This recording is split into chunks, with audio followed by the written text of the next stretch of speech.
अमर astrology में आपका स्वागत है दोस्तों। मैं हूं अमर सिंह चौहान। आज हम एक सरल सा विषय लेकर के उसको समझा रहे हैं। इसमें बहुत से भ्रम है, इसलिए आज हमने लिया है ये विषय। और विषय का शीर्षक है दोस्तों, नीच भंग राजयोग। कुछ ग्रह जो है अलग अलग राशियों में कई बार नीच हो जाते हैं, तो वो थोड़ा अशुभ फल देते हैं। तो नीचता भंग भी होती है। जब नीचता भंग होती है तो आप देखिए वो ग्रह जो है नीच भंग हो जाती है तो वो ग्रह हमारे को सपोर्ट करने लग जाते हैं, उच्च के जैसे फल देने लग जाते हैं। एक चीज़ और है कि 80% कुंडलियों में नीचता अपना आप भंग हो जाती है। वो अपना आप कैसे भंग होती है वो आज हम चर्चा करते हैं दोस्तों। हमने सिंह लगन की कुंडली ली है और ये 5 नंबर राशि है, लेकिन ये घर पहला है। पहला, दूसरा, तीसरा, चौथा, पांचवा, छठा, सातवां, आठवां, नौवां, 10वां, 11वां, 12वें ग्रह ये फिक्स है, 1 से लगाकर 12 तक। ये अंदर जो लिखी हुई है उस राशि है। अब नीच भंग में क्या होता है कि कई बार कुंडली में नीच भंग हो जाता है, लेकिन कुछ ज्योतिष अज्ञानतावश बता नहीं पाते हैं। कुछ जो है जिनको अनुभव नहीं है, जानकारी नहीं, उस वजह से भी नहीं बता पाते हैं। कुछ लोभ लालच की वजह से झोला छाप ज्योतिष चाहते हैं कि अगर ये बताएंगे तो हमारे को पूजा पाठ मंत्र जप के नाम से कुछ कमाई होनी है, वो नहीं होगी। खैर वो एक अलग विषय है, लेकिन आज हम चर्चा करते हैं कि कुंडली में नीच भंग कैसे होता है। सबसे पहले देखिए, कुंडली में नीच भंग होने के 4 सूत्र हैं। पहला सूत्र है, नीच ग्रह यदि 3 भाव, 6 भाव, 8वें भाव, 12वें भाव में हो तो अपना आप नीचता भंग हो जाती है। अब उदाहरण कुंडली में देखिए, ये सिंह लगन की कुंडली है, 5 नंबर की, 6 और 7। लेकिन ये 1, 2, 3 नंबर ये जो घर है, जो सूर्य बैठा है यहाँ पे, और यहाँ पे जो है वो तुला राशि में है। तो तुला राशि में सूर्य नीच का होता है, लेकिन चूंकि वो तीसरे घर में बैठा है इसलिए नीचता अपना भंग हो गई। फिर आ जाइए यहाँ छठे घर में, 1, 2, 3, 4, 5 है। छठे घर में गुरु जो है मकर राशि में बैठा है। मकर राशि में गुरु नीच का होता है, लेकिन ये छठे घर में बैठा है तो नीचता अपना भंग हो गई।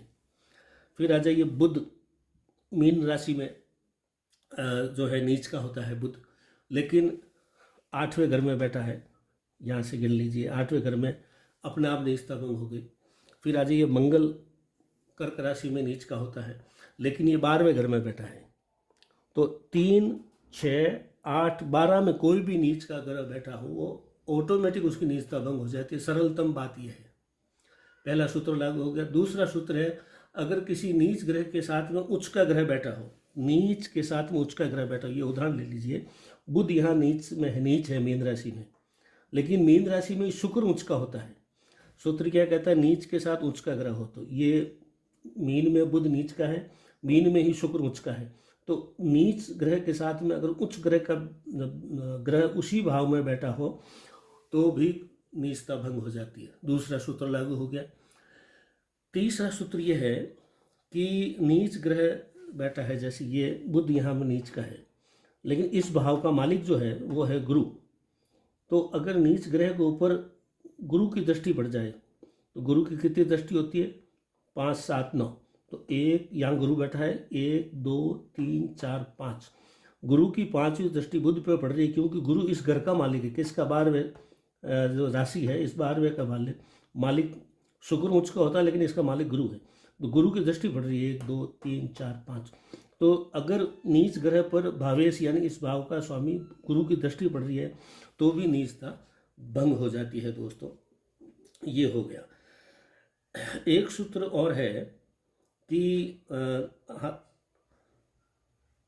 अगर नीच ग्रह का भावेश, नीच ग्रह का मालिक अगर केंद्र में बैठा हो, तो इसका मालिक कौन है? गुरु, जैसा भी चर्चा की, केंद्र में बैठा है तो भी नीचता भंग हो जाती है। कोई भी गुरु, जैसे ये गुरु यहाँ पे नीच का है शनि की राशि में, शनि अगर केंद्र में बैठा हो तो भी नीचता भंग हो जाती है। सूर्य यहाँ पे नीच का है, इसका मालिक ये तुला है, ये तुला का मालिक होता है शुक्र। शुक्र भी अगर इनमें ग्रह हो तो भी नीचता भंग हो जाती है। तो आज हमने चर्चा की दोस्तों, नीच भंग कैसे होता है। पहला सूत्र है, नीच ग्रह अगर 3, 6, 8, 12 में हो तो ऑटोमेटिक नीचता भंग हो जाती है। दूसरा, नीच के साथ उच्च का ग्रह हो, या बुध यहाँ नीच का है, यहाँ शुक्र उच्च का होता है तो भी नीच ग्रह जो है उच्च का होने से भाव उसका जो है नीचता भंग हो जाती है। और नीच का भावेश केंद्र में हो, ये नीच का है, ये नीच ग्रह, इसका भावेश ये केंद्र में बैठा है गुरु, ये केंद्र के भाव है, तो भी नीचता भंग होगी। और नीच ग्रह के ऊपर भावेश की दृष्टि पड़ती है, तो यहाँ पे भी 1 2 3 4 5वीं दृष्टि होती है, बुध की वो पड़ रही है। तो चूंकि जैसे कि हम आप समझ पा रहे हैं कि ये 4 सूत्र अगर लागू होते हैं तो नीचता अपना आप भंग हो जाती है। सरल सा सूत्र है, कोई भी समझ सकता है। तो आज हमारे एस्ट्रोलॉजी में इतना ही दोस्तों, कि नीच भंग कैसे होता है। जैसे कि हमने बताया कि 75-80% कुंडलियों में नीचता भंग हो ही जाती है, इसलिए डरने की घबराने की कोई आवश्यकता नहीं है। और सिंपल सूत्र हमने आज चर्चा की। आज इतना ही, धन्यवाद।